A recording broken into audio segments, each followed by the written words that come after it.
नमस्कार, मैं हूं आपके साथ स्नेहित। आयोन भारत देख रहे हैं आप।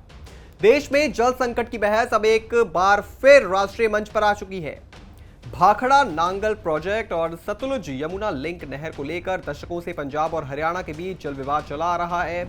इसमें जम्मू कश्मीर भी अब शामिल हो गया है, जहां से बहकर आने वाली सिंधु, झेलम और चिनाब नदियों को लेकर नया विवाद सामने आया है। केंद्रीय गृह मंत्री अमित शाह की हालिया घोषणा कि 3 साल के भीतर सिंधु जल नदी का पानी जो है राजस्थान के श्री गंगानगर तक नहरों के माध्यम से पहुंचाया जाएगा, उसने एक नया राजनीतिक तूफान खड़ा कर दिया।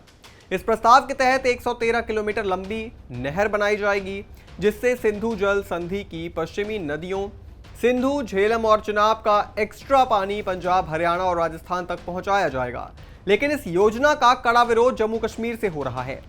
मुख्यमंत्री उमर अब्दुल्ला ने खुलकर विरोध करते हुए कहा कि जम्मू कश्मीर में नलों में पानी है ही नहीं, तो मैं पंजाब को पानी क्यों दूं? सिंधु जल संधि के तहत पंजाब के पास पहले से ही 3 नदियां हैं, क्या उन्होंने हमें कभी पानी दिया?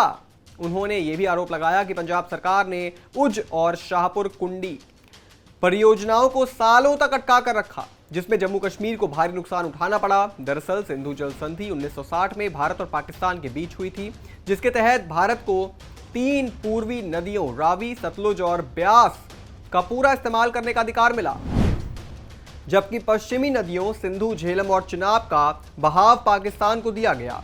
भारत को पश्चिमी नदियों से नॉन प्योर यूज की अनुमति है, जैसे सिंचाई और हाइड्रो पावर।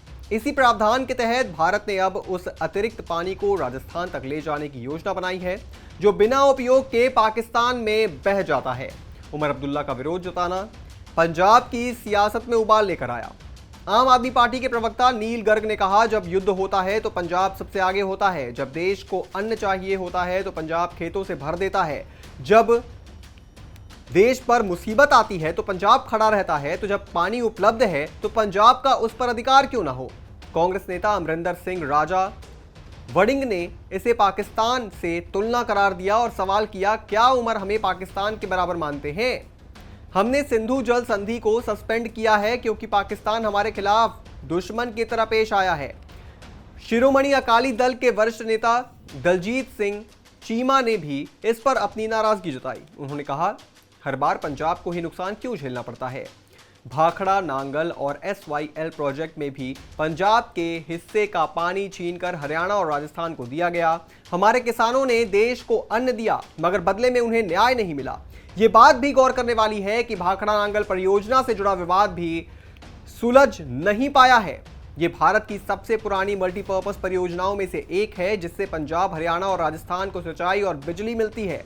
लेकिन पानी के बंटवारे को लेकर पंजाब और हरियाणा की सरकारें एक दूसरे से लगातार उलझती रही हैं। हरियाणा का आरोप है कि उसे उसके हिस्से का पानी नहीं मिल रहा है, वहीं पंजाब का तर्क है कि उसके पास खुद की जरूरत पूरा करने के लिए ही पानी नहीं है। इसी तरह सतलुज यमुना लिंक नहर भी लंबे समय से विवादों में है। सुप्रीम कोर्ट के आदेश के बावजूद पंजाब ने नहर का निर्माण रोक रखा है। पंजाब का मानना है कि राज्य की नदियों से बाहर पानी देना उसके ग्राउंड वाटर क्राइसिस को और बढ़ा देगा।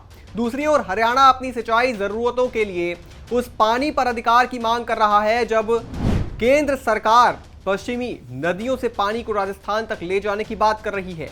तो इससे सवाल भी उठ रहे हैं कि क्या भारत के अलग अलग राज्यों में जल संसाधनों के संतुलन को लेकर एक नई नीति की जरूरत है। स्टेट रेट राज्य जल विवाद में उलझा हुआ है। भारत एक केंद्रीय समाधान की तलाश में है। भारत के लिए पानी सिर्फ एक नेचुरल रिसोर्स नहीं, बल्कि सामाजिक, राजनीतिक और आर्थिक व्यवस्था का मूल स्तंभ है। जल बंटवारे की हर नई योजना पुराने घावों को कुरेद देती है। आने वाले दिनों में यह देखना महत्वपूर्ण होगा कि क्या केंद्र सरकार सभी स्टेक होल्डर्स को साथ लेकर इस चुनौतीपूर्ण योजना को सफल बना पाती है, या ये मुद्दा भी राजनीति की भेंट चढ़ जाएगा। इस पूरी खबर पर आप क्या सोचते हैं दोस्तों? हमें कमेंट करके जरूर बताएं और भी तमाम बड़ी खबरों से जुड़े रहने के लिए आप देखते रहें आयोन भारत।